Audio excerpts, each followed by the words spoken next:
Good afternoon, everybody.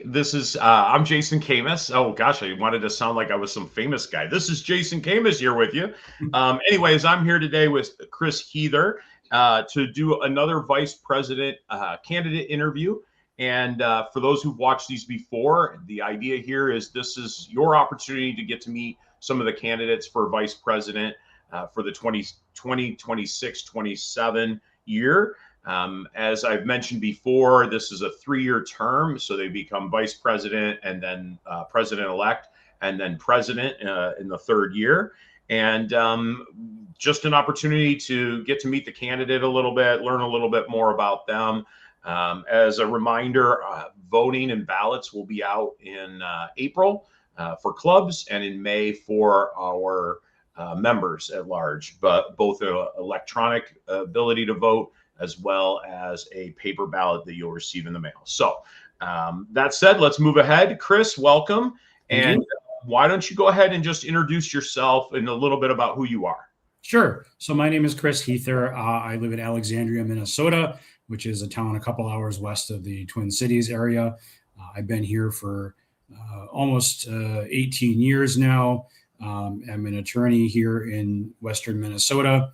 I have a wife and a 12-year-old daughter, and have been involved in Sertoma basically since I moved to town and graduated from law school and got my first job. So we have a Sertoma club here in Alexandria, and I joined in the fall of '08. Excellent. So tell everybody, like, why are you running for vice president, and why maybe now as opposed to in the past or in the future? Sure. Well, I'm running for vice president because I think that we always want good candidates. We want people involved in Sertoma who want to serve at the national level. I've had the fortune of being the Great Plains Regional Director for a few years and really enjoyed my time on the board, really enjoyed working with the board, saw the great work that they were doing.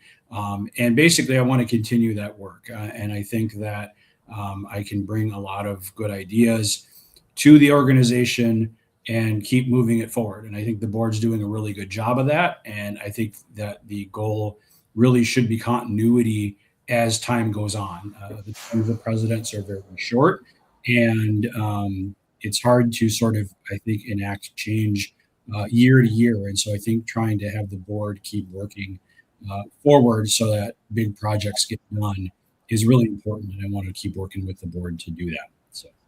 Excellent. So share with everybody a little bit about your history in Sertoma, what you've done, maybe a little bit about your club or your club's history. Sure. So, I joined Sertoma in 2008 here in the Alexandria community. I didn't really do a whole lot for the first few years. And then I had the opportunity to be vice president and then president. And then I got to run our ice fishing tournament, which was pretty much a second full-time job on top of my first full-time job. That was the hard work, honestly, more than being president or vice president, was running our large ice fishing tournament that we had at the time. So I got involved at the local level there. And then the opportunity came up when we still had districts. I got involved as the fundraising district representative for Northern Minnesota. And then I got involved as the district governor for Northern Minnesota. And so then I worked with the local clubs Northern Minnesota clubs to do work and help out there. And I kept doing that and enjoyed it. And then the opportunity to basically serve as the regional director for the Great Plains from 2022 to basically the summer of 2025 when my term was up.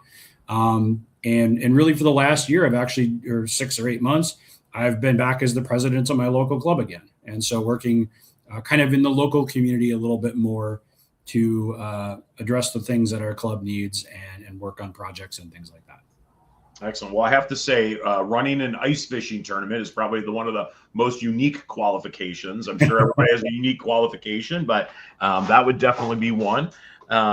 So what do you love about Sertoma? What does Sertoma mean to you? And, I always joke that it's kind of my large dysfunctional family. I like seeing everybody. I like seeing the members of my local club. I've been going to regional conventions probably for 14 years now, I suppose, and have gone, I think, every year to the Great Plains Regional Convention, and a number of years to the National International Convention as well.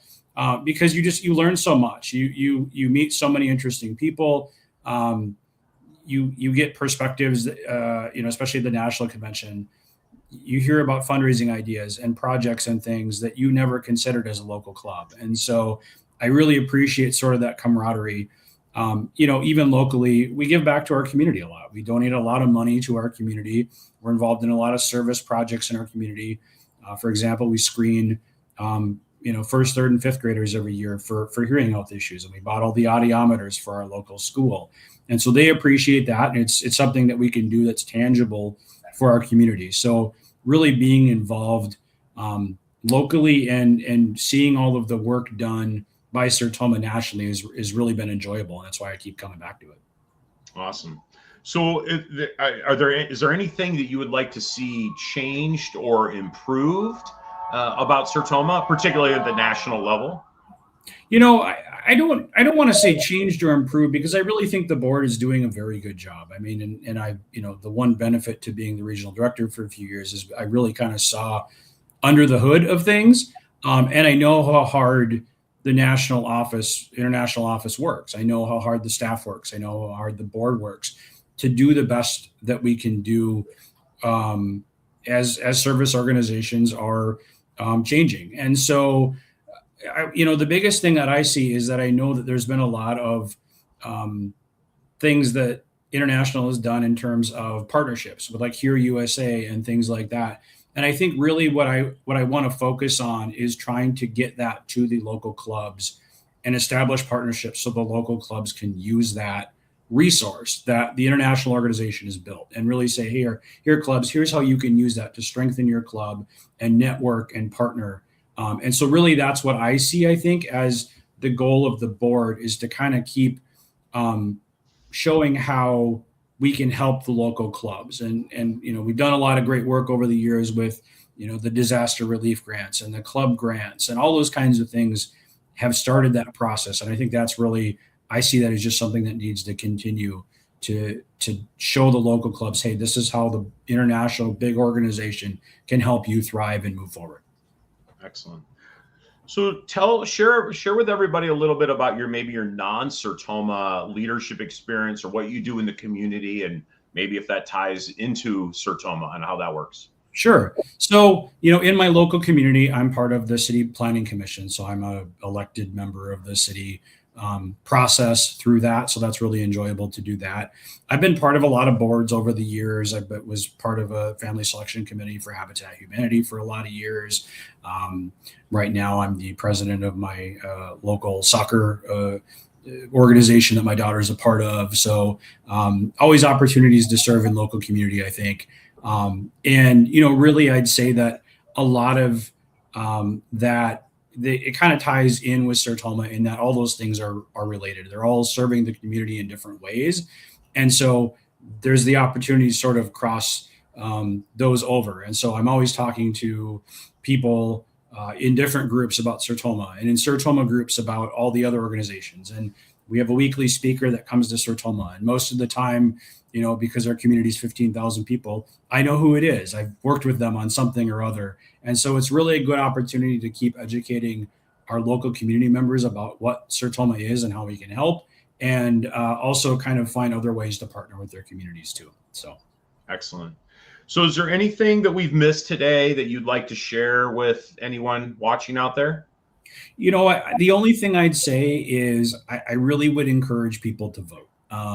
Especially I think local clubs are good about voting as a club, but I think sometimes we need to keep reminding people individually you can vote too. And whether you vote for me or vote for anybody else, I want people to vote. I want people to be involved in the process of our organization as a whole. And I think that's really important so that local club members can see they have a voice in that bigger picture as well too. And so I really hope that whether that's by mail or online, that all of the club members are voting in these elections, especially if they have a regional position that's up for election too, but certainly for this vice president position, please go vote.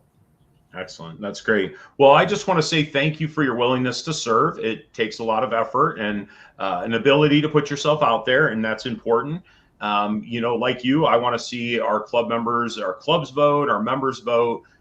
This is their opportunity to have a choice in leadership for Sertoma, and I don't have a dog in the fight, so I essentially have to work with any of the three candidates, and I think we have three great candidates for vice president this year. So thank you very much. As you can see on there, online voting for everybody begins May 4th. Clubs will have their ballots in early April, so that gives clubs a little bit more time to cast their vote. But individuals will be able to vote throughout the month of May, either by a paper ballot or electronic voting online. So, and then we'll announce the winner in early June, and they'll take office starting July 1st. So, Chris, once again, thank you for being here today, and best of luck.